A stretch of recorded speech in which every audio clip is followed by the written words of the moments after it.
حسین جاتا ہے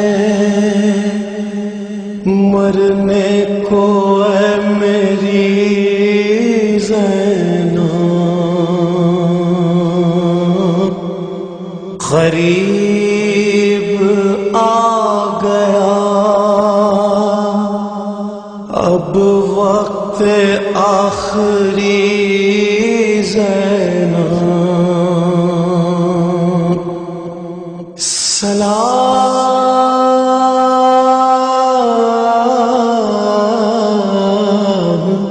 تم پہ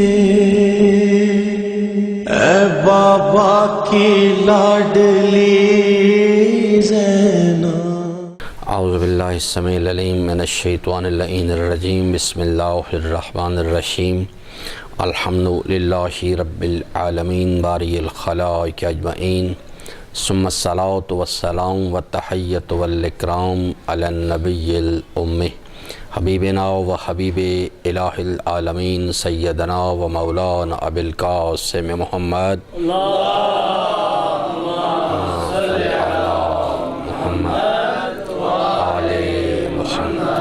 وعلى آلہ الطیبین الاطہرین المعصومین لا سیما بقیۃ اللہ الأعظم، اما بعد، قال الحکیم فی کتابہ المجید، بسم اللہ الرحمن الرحیم، الف لام میم، ذالک الکتاب لا ریب فیہ ھدی للمتقین الذین یؤمنون بالغیب ویقیمون الصلاۃ ومما رزقناہم ینفقون۔ درود پڑھ لیجیے محمد وعلی۔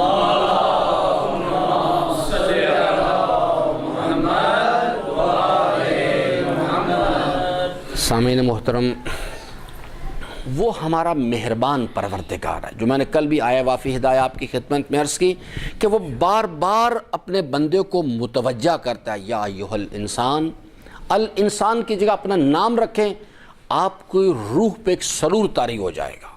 کہتا ہے ما غرک بربک الکریم، میرے بندے تو کدھر جا رہا ہے؟ کس چیز نے تجھے اپنے پروردگار کی یاد سے، اس کی فرما برداری سے غافل کر دی ہے؟ وہ ایک مہربان پروردگار ہے، چونکہ سسٹم اس کا بنایا ہوا ہے، تو وہ کہتا ہے کہ الا یعلم من خلق، بھئی میں نے پیدا کیا ہے، میں نے سسٹم بنایا ہے، مجھ سے بہتر کون جانتا ہے کہ کون سی چیز تیرے فائدے کی ہے؟ میں نہیں جانتا، میں جانتا ہوں اس چیز کو۔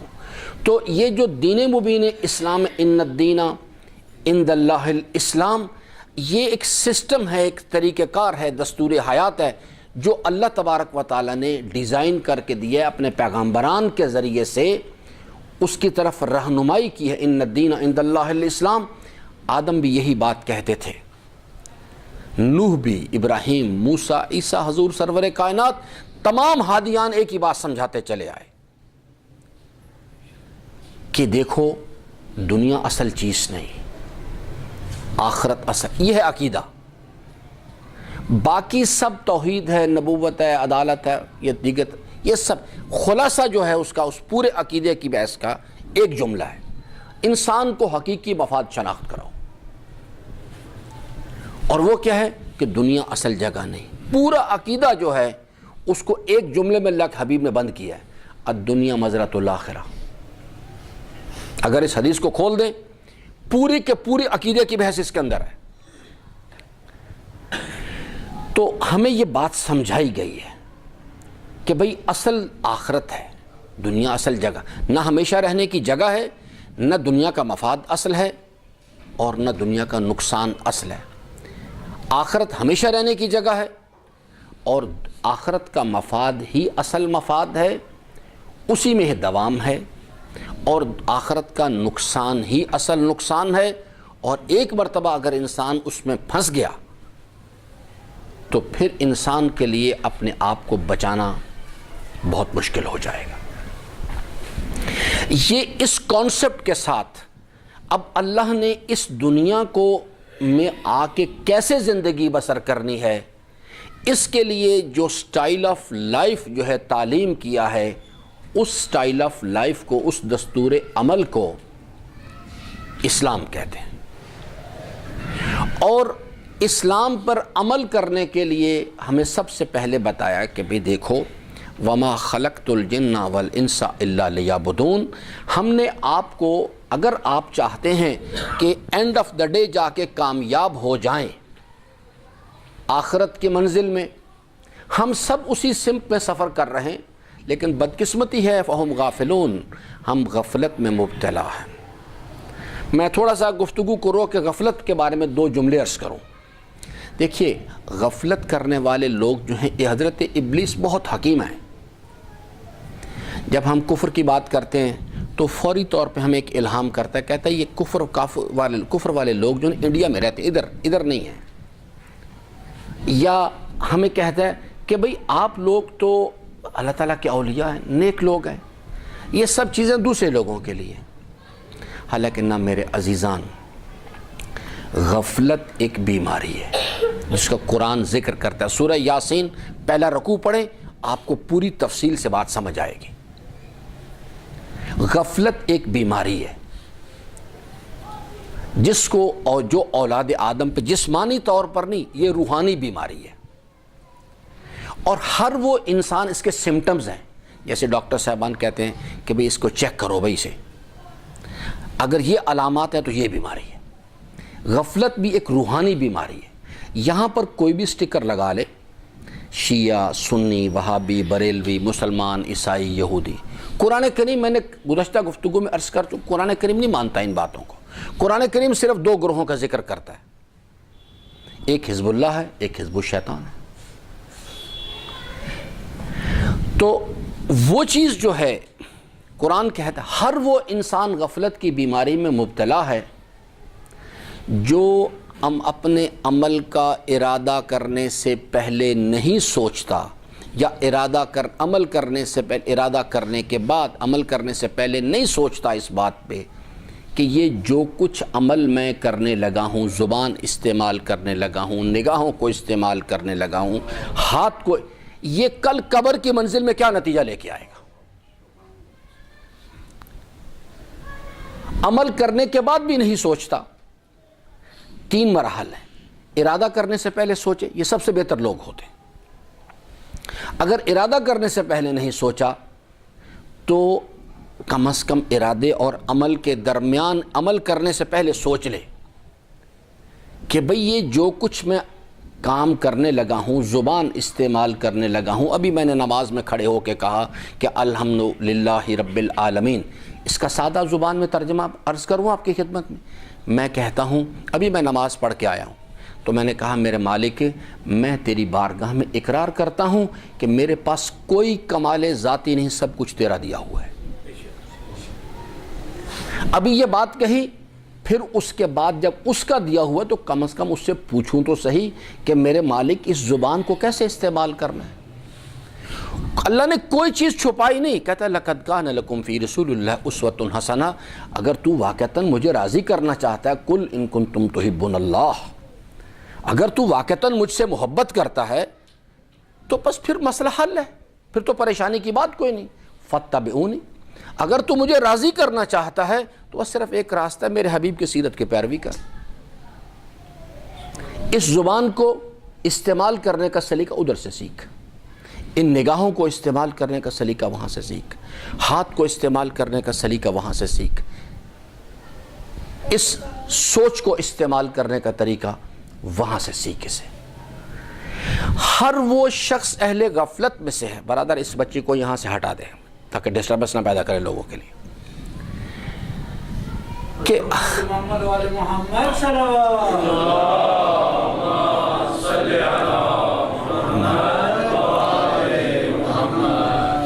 ہر وہ انسان از نظر قرآن اور از نظر ائمہ اہل بیت علیہم السلام فہم غافلون، اہل غفلت میں سے ہے جو اللہ کی دی ہوئی جوانی کو، یعنی جوانی سے مراد ہے عمل کرنے کا اختیار، جوانی سے مراد فزیکل جوانی نہیں، اور اللہ کی دی ہوئی جوانی کو اور اس مہلت کو استعمال کرنے سے پہلے نہیں سوچتا کہ جس نے مجھے یہ وجود عطا کیا، جس نے مجھے یہ مہلت دی، وہ چاہتا بھی ہے اس کام کو میں کروں، یا دوسرا پہلو اپنے یا تو اوریجن پہ غور کرے اور یا پھر اپنے انتہا پہ غور کریں کہ کل میں نے قبر کی منزل میں جانا ہے، یہ عمل کیا نتیجہ لے کے آئے گا۔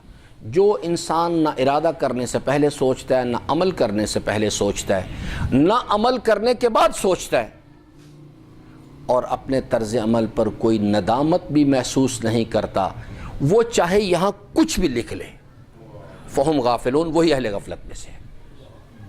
باقی تفصیل سورہ یاسین کا پہلا رکوع پڑھ لیں، آپ کو اچھی طرح ساری بات سمجھ آ جائے گی۔ اپنے آپ کو پلیس کریں، مجلس برائے مجلس مانا نہ دارت، مجلس برائے مجلس چھ مانا دارت۔ کیا امام حسین علیہ السلام کو ہماری مجلس کی ضرورت؟ یہ مجلس جو ہے، جو حضرت نے اتنی عظیم الشان قربانی دی کہ آج تک اللہ کے عاشقان کے قلوب کو خون حسین علیہ السلام کی حرارت گرما رہی ہے، یہ کس لیے؟ ان الحسین مصباح الہدیٰ، تاکہ لوگوں تک ہدایت کا پیغام پہنچے، نہ کہ اس لیے کہ ہم آئیں آمدن نشستن گفتن سماعتن و برخاستن۔ اس لیے نہیں کیا گیا تھا سب کچھ۔ تو اس لیے جو شخص فہم غافلون، غفلت ایک بیماری ہے جس کے بارے میں ہمارے امیر المومنین علی بن ابی طالب علیہ السلام فرماتے ہیں،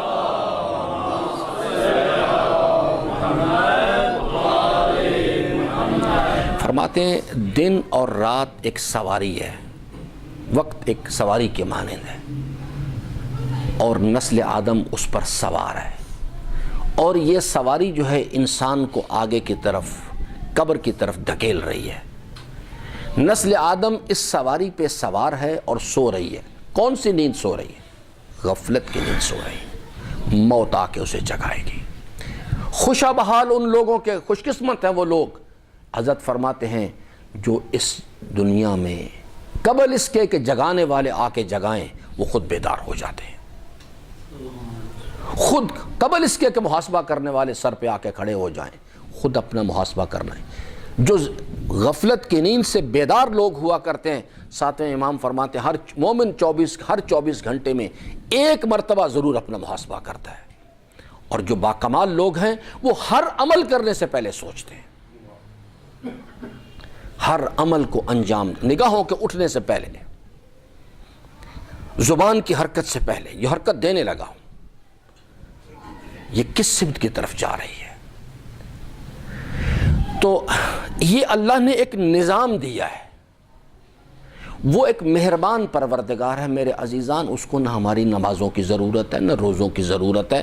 وہ کہتا ہے کہ مجھ سے بہتر کوئی نہیں جانتا، چونکہ میں ماسٹر مائنڈ ہوں، میں مین آرکیٹیکٹ ہوں، میں نے سارا نظام بنایا ہے، میں چاہتا ہوں کہ تم آخرت کی منزل میں کامیاب ہو جاؤ، اس لیے کہتا ہوں کہ اس جوانی کو میرے بتائے ہوئے دستور پہ استعمال کرو، اس ٹائم لائن کو جیسے میں بتا رہا ہوں اس طرح سے استعمال کرو۔ یہ سارا سسٹم جو ہے وہ کہتا ہے مجھے ضرورت نہیں ہے، انتم الفقراء الی اللہ، تم اللہ کے در کے فقیر ہو، میں عالمین سے غنی ذات ہوں، مجھے کوئی ضرورت نہیں۔ وہ کہتا ہے پہلے اس بات کو سمجھو کہ میں ہی مہربان ہوں، صرف میں ہی تمہارا اصل ہمدرد ہوں، میں ہی تم سے محبت کرتا ہوں۔ تو غلط فہمی میں چلا گیا، تو گمان کرتا ہے یہ میری ماں مجھ سے محبت کرتی ہے، نہیں، کوئی نہ تیرا باپ تجھ سے محبت کرتا ہے، نہ تیری ماں کے پردے میں میں تیرے ساتھ محبت کرتا ہوں، یہ میں ہوں جس نے تیری ماں کے دل میں تیری محبت اتاری ہوئی ہے۔ دنیا میں کوئی تیری عزت نہیں کرتا، عزت کے خزانے میرے پاس رکھے ہوئے ہیں، عزت کے خزانے میرے پاس رکھے ہوئے ہیں، یہ میں ہوں جو لوگوں کے دلوں کو تیری طرف موڑ دیتا ہوں۔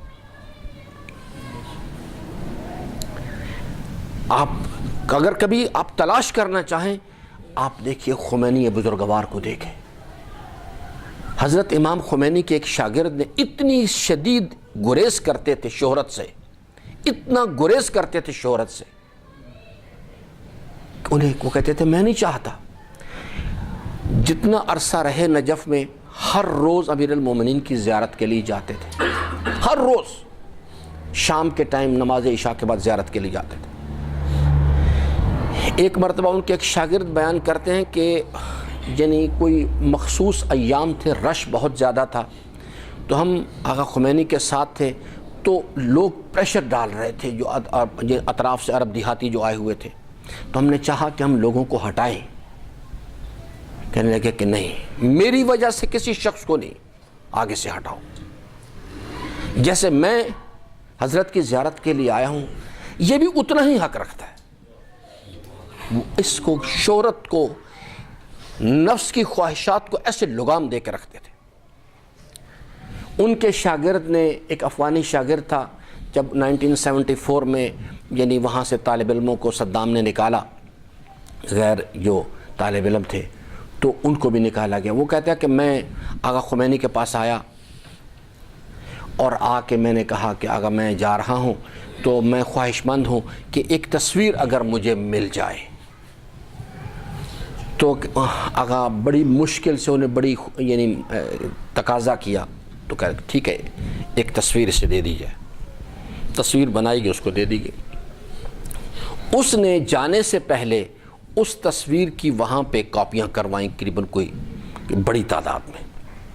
اس کے روانہ ہونے سے پہلے آقا خمینی کو خبر مل گئی کہ اس طالب علم نے یعنی اس چیز کے لیے اس کی کاپیز کروائی ہیں تاکہ جا کے تقسیم کرے، تاکہ لوگوں کو حضرت امام خمینی کے بارے میں متوجہ کرے، انہیں دعوت دے، ان کی شخصیت کی بزرگی کو.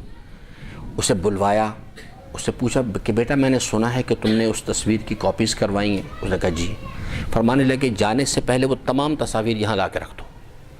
میں نے صرف ایک تصویر کی اجازت دی ہے، میں پسند نہیں کرتا کہ لوگوں کے درمیان میری شخصیت کی شہرت دی جائے.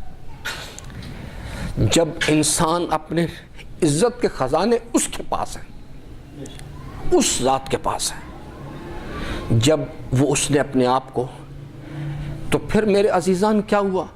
پھر ایک زمانہ آیا کہ جو شخص اس چیز سے اتنا گریز کرتا تھا، روئے زمین پہ 5 بر اعظموں کے جتنے ٹیلی ویژن چینلز تھے سب کے سب اس کی شخصیت کو پروموٹ کر رہے تھے. دنیا بھر کے پریس جو تھے اس کی تصاویر بنا بنا کے چھاپ رہے تھے. صرف کس چیز کے بارے میں؟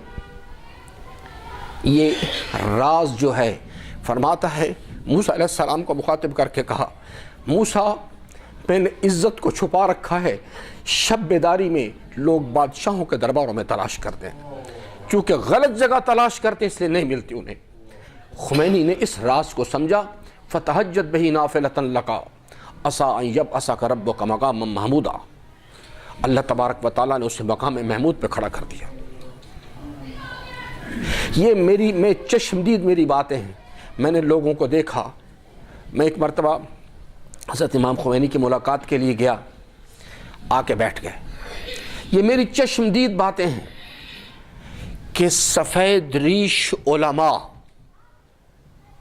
میں تو اس وقت جوان تھا، سفید ریش علماء کھڑے ہوتے تھے، امام خمینی کو دیکھتے تھے اور بے ساختہ گریہ زاری کرتے تھے. لوگ ان کو دیکھتے تھے اور روتے تھے. اسے کہتے عزت. عزت کے خزانے اس کے پاس ہیں. انسان غلط گمان کرتا ہے اس چیز کے بارے میں کہ کسی غیر کے پاس ہے. یہ جس چیز کو یہ ہم گمان کرتے ہیں نا، یہ اہل دنیا کے پاس یہ حکمران جو ہیں، میرے عزیزان ان کی کوئی عزت نہیں کرتا. عزت ایک جذبہ ہے جو قلب انسان سے اٹھا کرتا ہے. لوگ ان کی عزت نہیں کرتے، لوگ اس دنیا کے طلبگار ہیں جو ان کے پاس ہے، اور اسی واسطے اس وقت تک انہیں سلام کرتے ہیں جب تک وہ دنیا ان کے پاس ہوتی ہے. آپ کے سامنے پاکستان کے سابق حکمران یہاں موجود ہیں. آپ دیکھ لیے آج گلیوں میں دھکے کھاتے پھرتے ہیں، کوئی ان کا پرسان حال نہیں، کوئی انہیں سلام کرنے والا نہیں. تو عزیزان یہ اللہ کا ایک نظام ہے.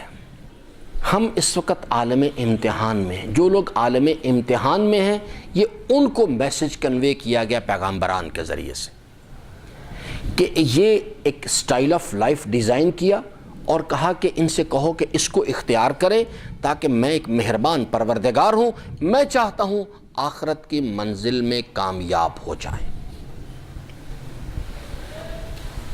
یہ سارا ایک نقطے پر ساری بحث ہے. اب یہ جو دین مبین اسلام ہے یہ اصل میں بنیادی طور پہ انسان سازی کا پروگرام ہے۔ انسان سازی سے کیا مراد ہے؟ انسان کو شناخت کی منزل میں اور پریکٹیکل بیہیویئر میں ایک ایسا انسان بنا دیا جائے جو اللہ کی دی ہوئی نعمتوں کو اللہ کے بتائے ہوئے طریق پہ استعمال کرے۔ تاکہ میں جو مثال عرض کروں، پہلے ہم چاہتے ہیں کہ ہم شربت بنائیں، ہم چاہتے ہیں کہ ہم شربت بنائیں، لیکن شربت بنانے کے لیے اللہ نے فطری نظام کے اندر ایک اصول بنا دیا ہے کہ پانی اور چینی کو جب تک آپ آپس میں نہیں ملائیں گے شربت نہیں بنے گا۔ اسی طرح سے روحانی نظام ہے، یہ نظام جو ہے یہ تکوینی ہے، وہاں آپ چینی کو اس کے یہاں پر جس وقت بھی انسان اپنے عمل کو میں یہ چیز شامل کر دے گا، خلوص نیت، اور اس عمل کا دستور جو ہے اس کو اللہ کے بتائے ہوئے طریق پر انجام دے گا، تو وہ عمل جو ہے عمل صالح قرار پائے گا اور رزلٹ کے طور پہ اللہ تعالیٰ کی رضا لے کے آئے گا۔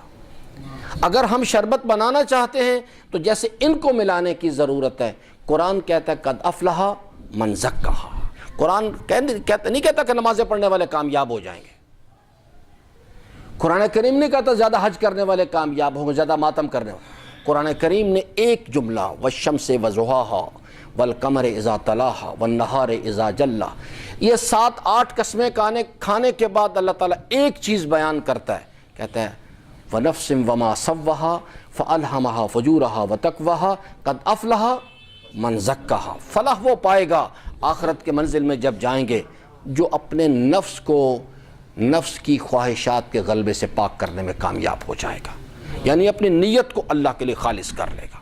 جو کل میں نے عرض کیا تھا، کل میں عرض کر چکا ہوں کہ وہاں عمل نہیں دیکھے جائیں گے، وہ اس کے پیچھے کار فرما نیت دیکھی جائے گی۔ اسی واسطے حضرت امام خمینی فرمایا کرتے تھے کہ عمل کی نیت کو ٹھیک کرو، اللہ کے لیے عمل انجام دو، جو کام اللہ کے لیے نہیں کر سکتے اس کے انجام دینے سے اس عمل کا نہ کرنا 1000 درجے بہتر ہے۔ میں اپنی مثال دیں، اگر میں یہ مجلس اللہ کے لیے نہیں پڑھ سکتا، میری نیت و ارادے میں کچھ اور دنیا کے مظاہر بھی ہیں، شہرت ہے، مال ہے، اقتدار، صرف مال کا مسئلہ نہیں ہے۔ بعض لوگوں کے پاس مال ہوتا ہے، وہ مال کے لیے مجالس نہیں پڑھتے، مال کے لیے کام نہیں کرتے، ان کو صرف شہرت طلبی کی ضرورت ہوتی ہے، ان کی فکر افکار شہرت میں الجھے ہوئے ہوتے ہیں، بعض اقتدار طلبی کی طرف جاتے ہیں۔ تو جو عمل اللہ کے لیے نہیں، اس فرمایا کرتے تھے اس کے کرنے سے نہ کرنا 1000 درجے بہتر ہے، کیونکہ کل تمہیں وہی عمل تمہارے لیے وبال لے کے آئے گا۔ کیوں میری دی ہوئی جوانی کو استعمال کیا؟ جیسا کہ اللہ کے حبیب کا فرمان آپ نے بارہا سنا، درود پڑھ حضرت کے وجود مقدس میں۔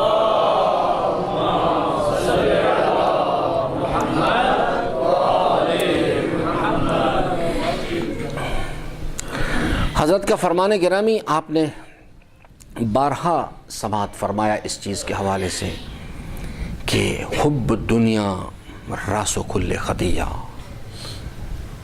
انسان کو جو خراب کرنے والی چیز ہے وہ دنیا کی محبت ہے۔ کبھی دنیا کی محبت سے کیا مراد ہے کہ کبھی انسان جو ہے وہ ایک عمل کو انجام دیتا ہے، عمل کے پیچھے جو ڈرائیونگ فورس ہے اس کے ارادے کو حرکت دینے والا، کبھی شہرت ہے، کبھی مال ہے۔ بعض اوقات ایسا ہوتا ہے، میں ایک آدمی مجلس پڑھ رہا ہے، اب مجلس کے ابتدا میں نیت و ارادہ ٹھیک ہے، لیکن اچانک وہ دیکھتا ہے کہ مجلس کے جو سامعین ہیں وہ پراپرلی رسپونڈ نہیں کر رہے، تو اب ذہن کے اندر جو ہے وہ باتیں کر رہا ہے جہنم کی، وہ اللہ تعالیٰ کے جلال سے ڈرا رہا ہے، مجلس محفل کے اوپر بالکل ایک خاموشی طاری ہے، نہ کوئی نعرہ لگا رہا ہے نہ کوئی بات کر رہا ہے، تو اب وہ کہتا ہے کہ بانی مجلس سے کہیں ناراض نہ ہو جائے۔ اب دیکھیے نیت میں اللہ کے ساتھ بانی مجلس آیا ہے، خوف کس چیز کا ہے؟ کہ بانی مجلس ناراض نہ ہو جائے، کیونکہ یہ تو نعرے نہیں لگا رہا ہے۔ تو اب وہ چاہتا ہے کہ اللہ یعنی بانی مجلس کو بھی راضی، تو اپنی گفتگو کی ٹون چینج کرتا ہے اور اس قسم کی باتیں کرنا شروع کر دیتا ہے جس کے ذریعے سے لوگ خوش ہوں۔ اب اگر یہ ابھی یہ بحث نہیں کہ باتیں کیا کر رہا ہے، لوگوں کو بھی خوش کرنا چاہتا ہے تاکہ نعرے وارے لگائیں ذرا، اور بانی مجلس کو کنسولیشن ہو کہ بھائی مجلس جو ہے نا اہل پنجاب کی اصطلاح میں لگ گئی ہے۔ یہیں سے شرک شروع ہو جاتا ہے، کیونکہ اللہ نیت میں اللہ کے ساتھ مخلوق کو شامل کر لی۔ اب میں اللہ کو بھی راضی کرنا چاہتا ہوں اور میں چاہتا ہوں مخلوق کو بھی راضی کروں۔ اب کلام مجلس پڑھ رہا ہوں لیکن مطمع نظر مخلوق کو راضی کرنا تاکہ سامعین راضی ہوں گے، نعرے وارے لگائیں گے، بانی مجلس راضی ہو جائے گا۔ اب اس کو کہتے ہیں نیت میں اللہ کے ساتھ اس کے غیر کو شریک کرنا۔ تو عین اس وقت ایک انسان جو ابتدائی طور میں موحد تھا، صحیح باتیں کر رہا تھا، کسی مرحلے میں پہنچ کے شرک کے منزل میں چلا جاتا ہے۔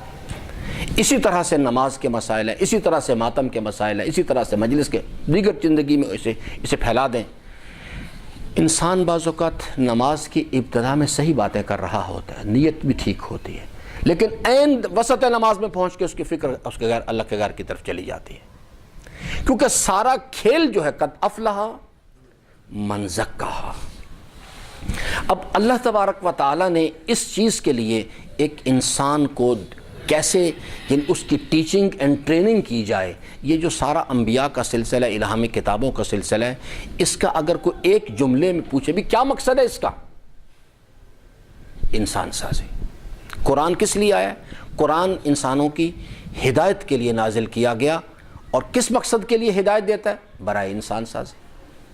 انسان سازی سے مراد یہ والا سٹرکچر نہیں، یہ تو ایک تکوینی نظام ہے، کسی کا لمبا قد ہے، کسی کا چھوٹا قد ہے۔ انسان سازی سے مراد اس میں اللہ تعالیٰ نے کسی سے مشورہ نہیں کیا کہ میں آپ کو گلگت پیدا کروں، بلتستان میں پیدا کروں، کسی سید کے گھر پیدا کروں، کسی پٹھان کے گھر پیدا کروں، گورا پیدا کروں، کالا پیدا، یہ اللہ کا اپنا نظام۔ انا خلقناکم من ذکر و انثی، ہم نے آپ کو ایک مرد و عورت سے پیدا کیے، وجعلناکم شعوبا و قبائل۔ اور یہ جو تقسیم ہے کہ یہ سندھی، پنجاب، پٹھان، فلاں، یہ اور یا شیعہ یا سنی یا اس کے یہ سب چیزیں، سید گھر سید، من ذکر و انثی، ہم نے آپ کو پیدا کیا، وجعلناکم شعوبا و قبائل۔ یہ جو مختلف گروہوں میں تم تقسیم ہو، یہ تمہارا کمال نہیں، اس میں ہم نے تمہیں تقسیم کیا ہے،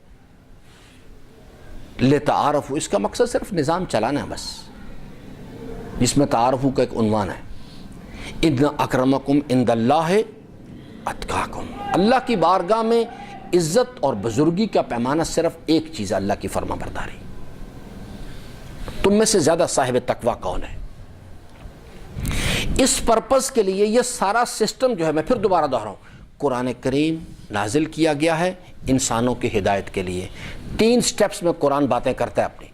یہ بھی ایک ٹرانسمیٹنگ اسٹیشن سمجھ لیں، جیسے اسلام آباد کا ٹیلی ویژن چینل کا ٹرانسمیٹنگ اسٹیشن ہے، یا اسلام آباد ریڈیو کا ٹرانسمیٹنگ اسٹیشن ہے، تو وہ مختلف فریکوینسیز کے اوپر اپنی نشریات چھوڑتے ہیں۔ اسی طرح سے قرآن کریم بھی ایک ٹرانسمیٹنگ اسٹیشن ہے، اور یہ نشریات نشر کرتا ہے انسانوں کی ہدایت کے لیے۔ کس مقصد کے لیے ہدایت دیتا ہے؟ برائے انسان سازی۔ اور اس کی 3 فریکوینسیز پہ نشریات یہ نشر کر رہا ہے۔ ہدی للناس پہلی ہے کہ تمام نسل آدم کو خطاب کرتا ہے، وہ ایسی فریکوینسی ہے کہ جس میں ایک کامن مین، چاہے وہ کوہ ہمالیہ کی چوٹیوں پہ رہتا ہو، صحرائے اعظم کے یعنی صحراؤں میں کہیں زندگی بسر کرتا ہو، اس نے آج تک الف بے بھی نہ پڑھا ہو، صرف انسان ہونا شرط ہے بس اس کے لیے، اور اس کے پاس عقل سلیم ہو۔ انا خلقنا الانسان من نطفۃ امشاج نبتلیہ فجعلناہ سمیعا بصیرا، انسان ہو اور سمیع و بصیر ہو۔ قرآن کہتا ہے میں اس کو ہدایت دینے کے لیے تیار ہوں، لیکن اٹس اے 2 وے ٹریفک، یہ 1 وے ٹریفک نہیں ہے۔ ایک ہدایت ہے جو تکوین، اگر میں ہدایت لینے کے لیے آمادہ ہوں گا تو قرآن مجھے ہدایت دے گا۔ صرف میں ایک جملہ میں قرآن کا عرض کر دوں، افلا کو اللہ تعالیٰ فرماتا ہے کہ قرآن کریم کی ہدایت کے لیے افلا یتدبرون القرآن ام علی قلوب اقفالھا، تدبر فی القرآن، قرآن آیات میں غور و فکر کرنا۔ پہلی فریکوینسی جو ہے جس پر قرآن نشریات دے رہا ہے وہ ہے کیا ہے؟ ھدی للناس۔ یہ پہلا سٹیپ، انسان سازی کا پہلا مرحلہ ہے یہ، جہاں سے قرآن ایلیویٹ کرتا ہے۔ دوسرا مرحلہ ہے ھدی للمؤمنین، عام کامن مین کو، جو انسان ہے چاہے وہ یعنی کسی بھی رنگ نسل سے تعلق رکھتا ہو، انسان ہو، قرآن اس کو ہدایت دیتا ہے۔ اور دوسرا مرحلہ اسے منزل ایمان کی طرف ہدایت دیتا ہے۔ پہلا مرحلہ ہے منزل ھدی للناس سے انسانوں کو ہدایت دیتا ہے منزل ایمان کی طرف۔ پھر دوسرا مرحلہ ھدی للمؤمنین، مومنین کو اس ایمان کو کیسے حاصل کرنا ہے، اس ایمان کو یوٹیلائز کیسے کرنا ہے، اس ایمان کی حفاظت کیسے کرنی ہے، اور آگے کمال کے منازل کی طرف سب ان کو ہدایت دیتا ہے۔ تیسرے مرحلے میں ھدی للمتقین، یہ متقین کو ہدایت دیتا ہے، یعنی یہ جو صاحبان ایمان ہیں انہیں کمال تقوی کی طرف رہنمائی کرتا ہے۔ اور پھر متقین کی تقوی کیسے حاصل کرنا ہے، اور پھر آخری منزل میں متقین کو ہدایت دیتا ہے کہ وَجَعَلْنَا لِلْمُتَّقِينَ إِمَامًا۔ متقین، وہ کہتا ہے ہر متقی سے تقاضا کرتا ہے کہ آپ نے یہاں پر ٹھہر نہیں جانا، آپ نے اپنے زمانے میں اس الہی تحریک کا حصہ بننا ہے، اپنی اپنی وسعت امکان کے مطابق اس کے لیے جو متقین لوگ ہیں آپ کے گرد و پیش میں ان کو اکٹھا کریں اور آگے کی طرف، جیسے کہ ارشاد رب العزت ہے کہ یا ایھا الذین آمنوا اتقوا اللہ وکونوا مع الصادقین۔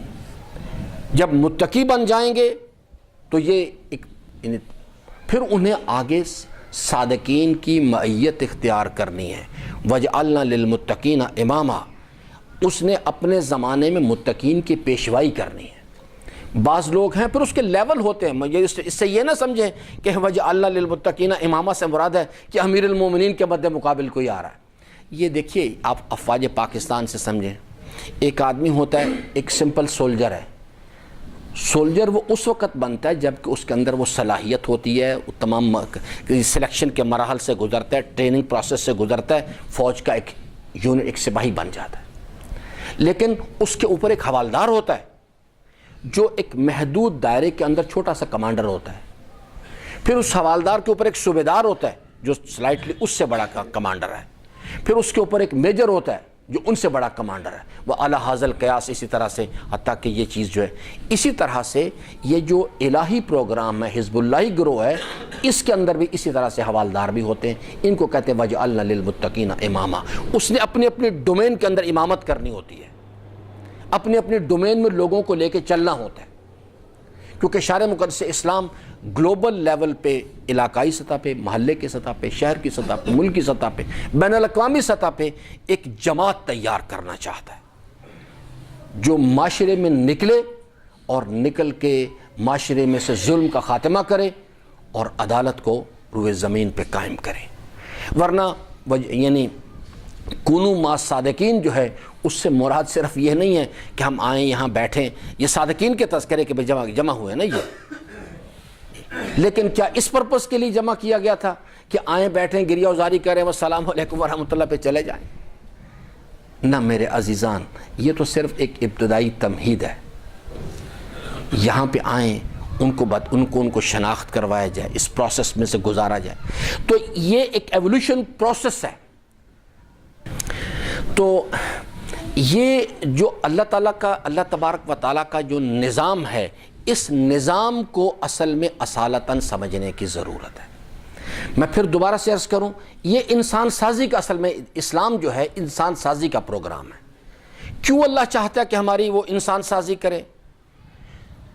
جس طرح سے یعنی شوگر اور پانی کو ملائے بغیر شربت نہیں بنتا، اسی طرح سے انسان جو ہے وہ جب تک اپنے ارادے میں خالص نیت اس کے ساتھ، یعنی نیت خالص ہو اور جو ریسورس ہے اللہ تبارک و تعالیٰ کا دیا ہوا وہ اس کو اللہ کے بتائے ہوئے طریق پہ استعمال نہیں کرتا، جسے قرآن اپنے اصطلاح میں عمل صالح کہتا ہے۔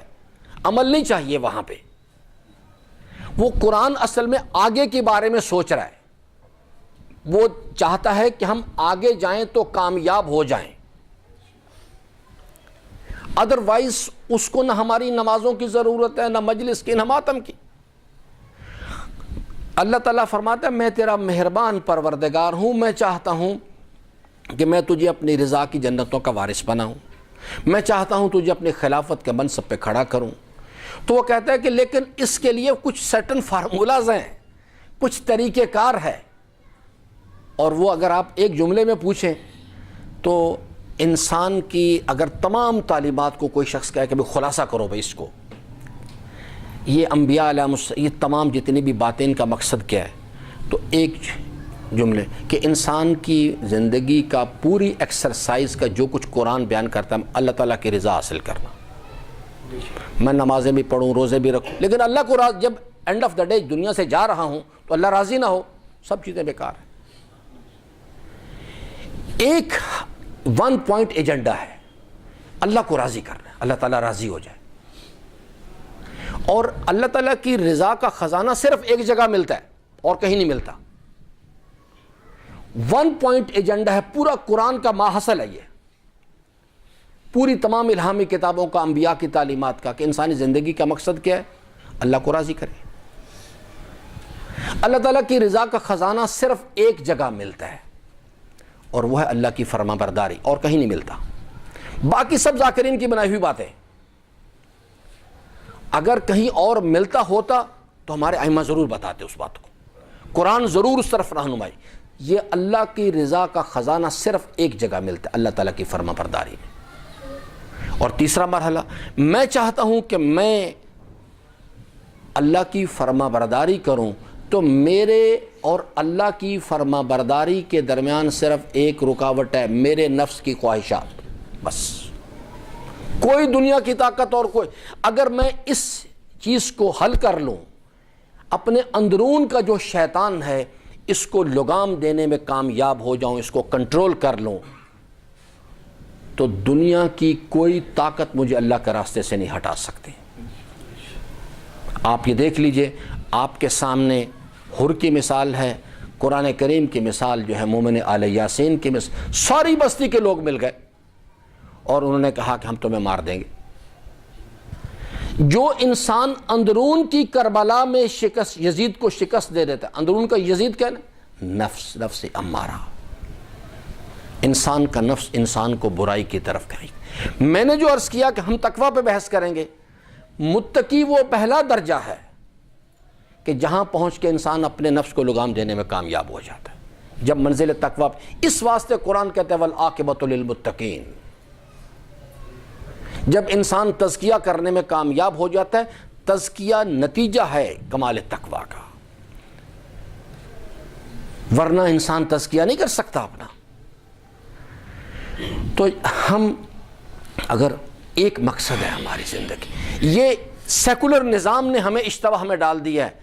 کوئی سمجھتا ہے کہ زیادہ پیسے کمانا، کوئی سمجھتا ہے کہ ڈگری حاصل کرنا، طالب علم ہوتے تو سمجھتے ڈگری حاصل کرنا، ان کا خیال ہے کہ اگر محمد والے محمد صلی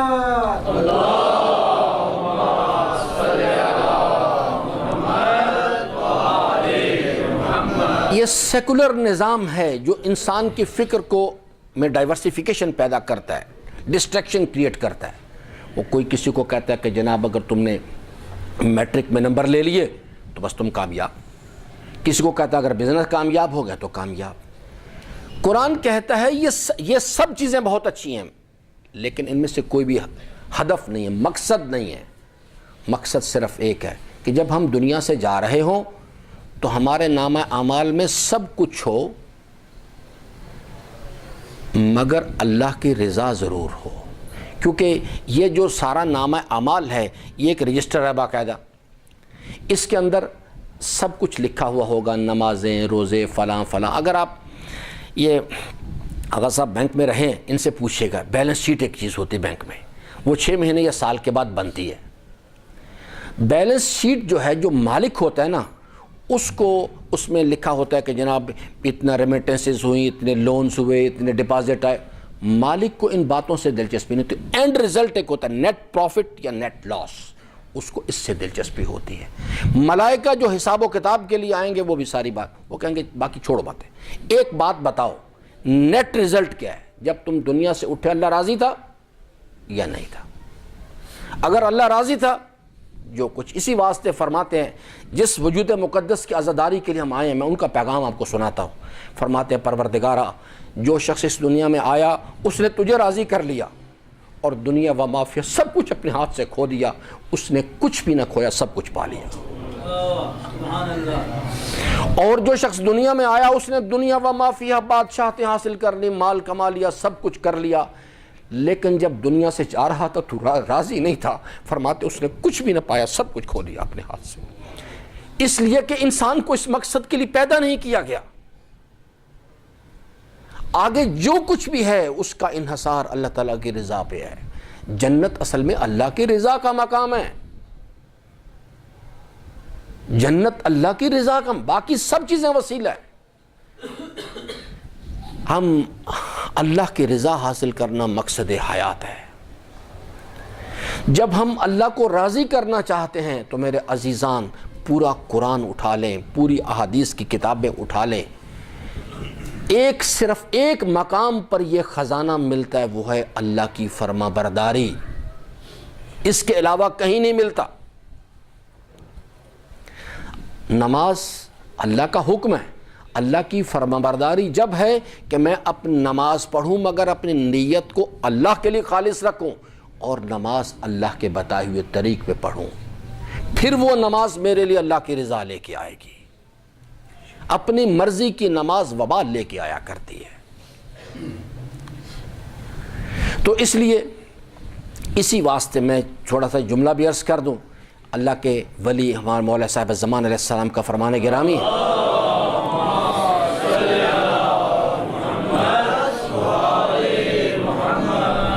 نماز صرف نہیں، اللہ کے بتائے ہوئے طریق کے مطابق اللہ کی فرما برداری. نمازیں نہیں پڑھنی، اللہ کی فرما برداری کرنی ہے. یہ بڑا جوہری قسم کا راز ہے جو لوگ نہیں سمجھ پاتے. یہیں پر اسی مقام پہ آ کے ابلیس نے مار کھائی. نماز نہیں پڑھنی، اللہ کی فرما برداری کرنی ہے، جو وہ کہے بس. فرماتے ہیں ملعون ملعون ملعون، وہ شخص اللہ کی رحمت سے دور ہے دور ہے دور ہے. کون شخص؟ جو نماز فجر اس وقت پڑھے جب آسمان پر ستارے ڈوب چکے ہوں. یہ نہیں کہا کہ وہ نماز نہیں پڑھتا، اپنی مرضی کرتا ہے. نفس کہتا ہے ابھی بعد میں پڑھیں گے، اللہ کہتا ہے اول وقت میں پڑھ. اب یہاں پر یہ نماز، حضرت نہیں کہہ رہے کہ نماز نہیں پڑھتا، کہتے ہیں نماز پڑھتا مگر اپنی مرضی سے پڑھتا ہے. فرماتے ہیں ملعون ملعون ملعون، وہ شخص اللہ کی رحمت سے دور ہے جو نماز فجر اس وقت پڑھے جب آسمان پر ستارے ڈوب چکے ہوں، اور نماز عشاء مغرب جو ہے اس وقت جا کے پڑھے. مغرب کی نماز کا ذکر کیا جب آسمان پر ستارے طلوع ہو چکے ہوں. یہ نہیں کہا کہ نماز نہیں پڑھتا، نماز پڑھتا ہے مگر اپنی مرضی سے پڑھتا ہے. یہ نماز نہیں چاہیے. اگر ہم اللہ کو راضی کرنا چاہتے ہیں تو اللہ تعالیٰ کی رضا کا خزانہ صرف ایک مقام پر رکھا ہوا ہے، وقالوا سمعنا وآطعنا، انکنڈیشنل سرنڈر کرنا اللہ کی بارگاہ میں. پھر انسان، پھر بھی یقینی بات نہیں، پھر بھی امید کی جا سکتی ہے، کیونکہ اللہ کے حبیب نے فرمایا اپنے عمل پر بھروسہ نہیں کرو، اس کی رحمت پہ بھروسہ کرو، اس کی قدرت پر بھروسہ کرو. ابلیس نے یہی آ کے مار کھائی ہے. یہی کہا اس نے کہ میرے پروردگارا مجھے اگر ایک سجدے کی تو چھوٹ دے دے، ایک سجدے کی، تو میں تیری ایسی بندگی کروں، ایسی نماز پڑھ کے دکھاؤں جو اولین و آخرین میں سے کسی نے نہیں پڑھی ہوگی. تو حضرت امیر المومنین اس پہ تبصرہ کیا. فرماتے ہیں اس نے 6,000 سال یا 7,000 سال نمازیں پڑھیں، اور یہ سال بھی فرمائے سال ہائے ارضی نہیں، سال ہائے آسمانی ہے، اتنی اس نے نمازیں پڑھی. لیکن نماز کون سی؟ اپنی مرضی کی نمازیں، اپنی مرضی کی نمازیں پڑھتا ہے، اپنی مرضی کی مجلسیں پڑھتا ہے، اپنی مرضی کے ماتم کرتا ہے. کہا کہ حضرت فرماتے ہیں اللہ تبارک و تعالیٰ سے کہنے لگا کہ میرے مالک، اگر اس ایک سجدے کی تو چھوٹ دے دے تو میں تیری ایسی بندگی کروں، ایسی نماز پڑھ کے دکھاؤں جو اولین و آخرین میں سے کسی نے نہ پڑھی ہو. تو حضرت فرماتے ہیں اللہ تبارک و تعالیٰ نے کہا کہ عبادت جو ہے وہ اپنی مرضی سے لمبی لمبی نمازیں پڑھنے کا نام نہیں ہے، عبادت میرے حکم کی فرما برداری کرنے کا نام ہے. اللہ کی رضا کا خزانہ میرے عزیزان صرف اور صرف اللہ کی فرما برداری میں ملتا ہے، اور کہیں نہیں ملتا. اور جب ہم اللہ کی فرما برداری کرنا چاہتے ہیں تو میرے اور اللہ کے درمیان کیا رکاوٹ ہے؟ 2 طرح کی رکاوٹیں ہوتی ہیں، ایک اندرون اور ایک بیرون. بیرونی کوئی رکاوٹ بھی جو ہے، کوئی شیطانی قوت بھی جو ہے، اس وقت تک مجھے فتح نہیں کر سکتی جب تک میں اندرون کی کربلا میں اندرون کے یزید سے شکست نہیں کھاتا، اور وہ ہے انسان کا نفس. میرے اور اللہ کے درمیان کوئی رکاوٹ نہیں ہے، صرف انسان کا نفس ہے. نفس کی جو اس میں کو ختم کرنے میں کامیاب ہو گیا، تقویٰ اسی صلاحیت کو کہتے ہیں کہ جو انسان کے اندرون کی سلطنت میں کو ختم کر دیتا ہے. جو اس کو کنٹرول کرنے میں کامیاب ہو گیا میرے عزیزان، اس کے بعد آپ ایک قدم اٹھائیں آپ اللہ کی سلطنت میں داخل ہو جائیں گے. ہر طرف اللہ ہی اللہ. پھر آپ کھانا کھائیں گے آپ کو اللہ دکھائی دے گا، آپ سفر کر رہے ہیں ہر طرف آپ کو ہر چیز یا ہوا یا من لا ہوا الا ہوا. فرماتے امیر المومنین یا ہوا یا من لا ہوا الا ہوا. فرماتے اے وہ ذات بابرکات کہ میں نے اس زمین و آسمان پر نظر کی، یا من لا ہوا الا ہوا، میں جس چیز کی طرف نظر کرتا ہوں مجھے تیری عظمت و جلال کا نور دکھائی دیتا ہے. اس میں جس وقت انسان اس امتحان سے گزر جاتا ہے اپنی اندرون کی سلطنت میں اللہ کے، کیونکہ اصل گھر اللہ کا جو ہے، یہ جو مکہ کی سرزمین پر گھر ہے یہ ایک تمثیل ہے، اصل گھر اللہ کا قلب مومن ہے.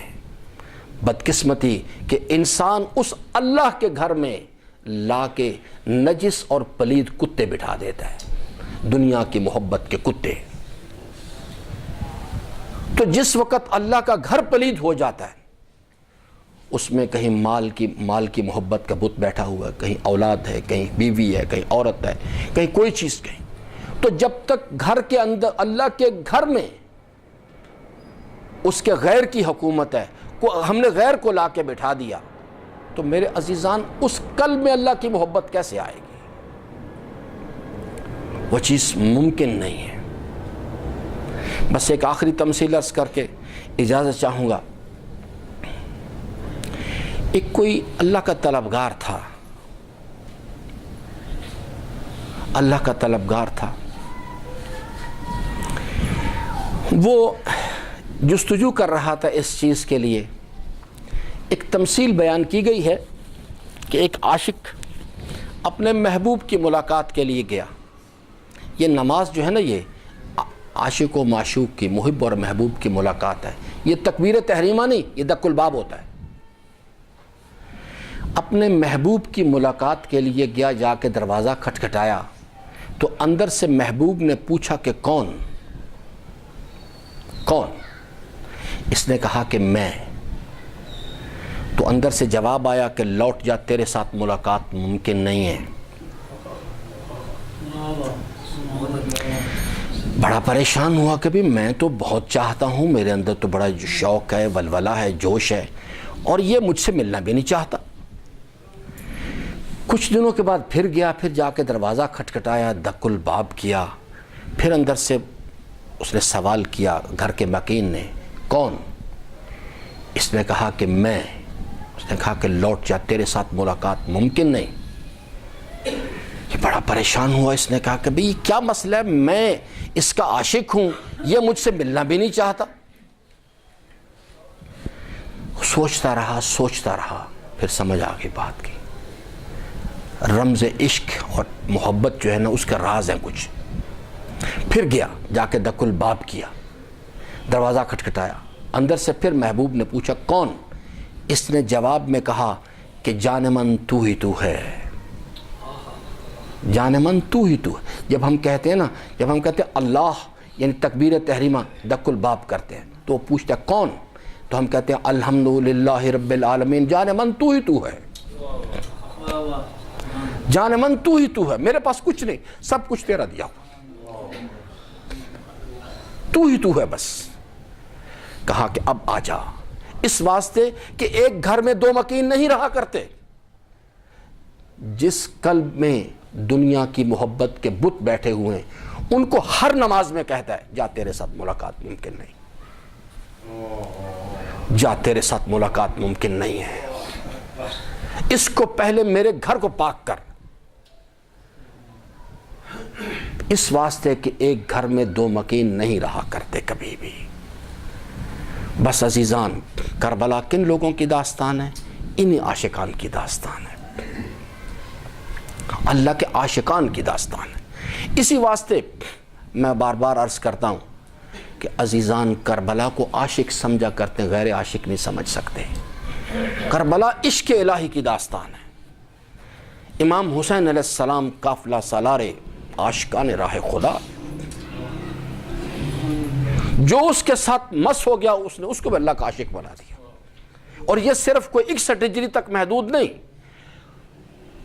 حسین علیہ السلام کی امامت اور کا نور جو ہے، جس طرح سے یہ قرآن ناطق ہیں اور اللہ کا کلام کیا ہے؟ قرآن صامت ہے۔ اللہ تعالیٰ کیا فرماتا ہے؟ تبارک الذی نزل الفرقان علی عبدہ لیکون للعالمین نذیرا۔ حسین علیہ السلام اس نور فرقان کی عملی جلوہ گری ہے۔ اس نور کی جو نورانیت ہے اس نے بھی عالمین کا احاطہ کیا ہوا ہے۔ حسین علیہ السلام کو شیعوں کا امام نہیں ہے، وہ عالمین کا پیشوا ہے۔ تو اس لیے اس کے غلاموں میں سے ایک حر بھی تھا۔ کون شخص تھا یہ؟ جو اس حضرت کو کربلا لے کے آیا، کربلا لے کے آیا۔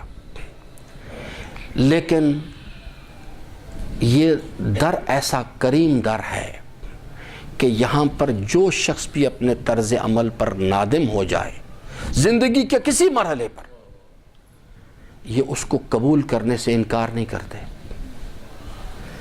اپنے ہاتھ پس گردن باندھ کے آیا تھا، فرزند رسول سے پوچھنے لگا مولا کیا میری بھی توبہ قبول ہو سکتی ہے؟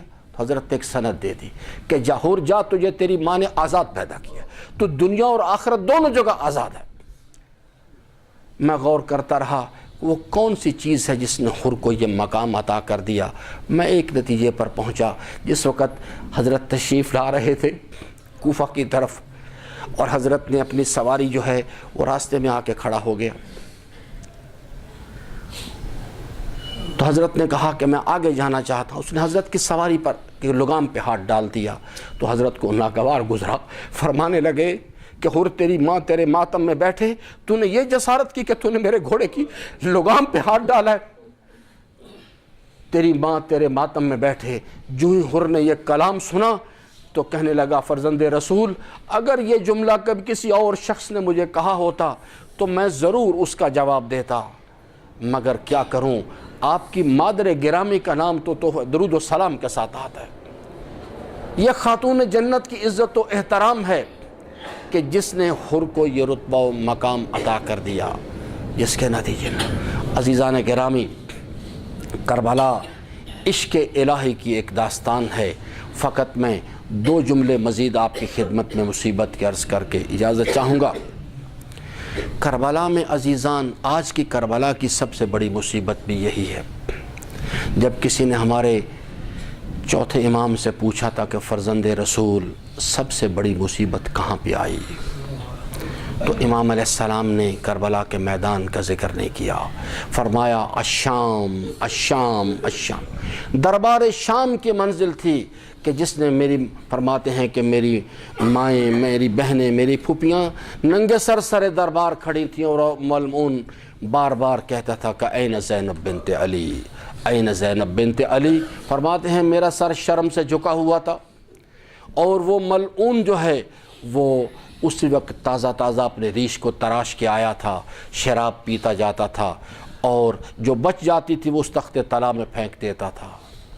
اِنَّ لِلَّهِ وَإِنَّ إِلَيْهِ راجعون، رضاً بقضائہ و تسلیماً لامر پروردگارا، ہماری اس فقیر حاضری کو اپنی بارگاہ اقدس میں قبول فرما، ہمارے قلوب کو راہ حسین علیہ السلام کی معرفت نصیب فرما، عملی زندگی میں حضرت کی ولایت کے دامن سے متمسک ہونے کی توفیق عطا فرما۔ پروردگارہ قلب نازنین مولا صاحب الزمان علیہ السلام کو ہماری جانب سے خوشنود فرما، ہمارے آقا و بالا کے ظہور میں تاجیل فرما، ہم سب کو حضرت کے آوان و انصار میں سے قرار دے۔ ربنا تقبل منا انک انت السمیع العلیم، وصلی علی جمیع الانبیاء والمرسلین والشہداء والصدیقین۔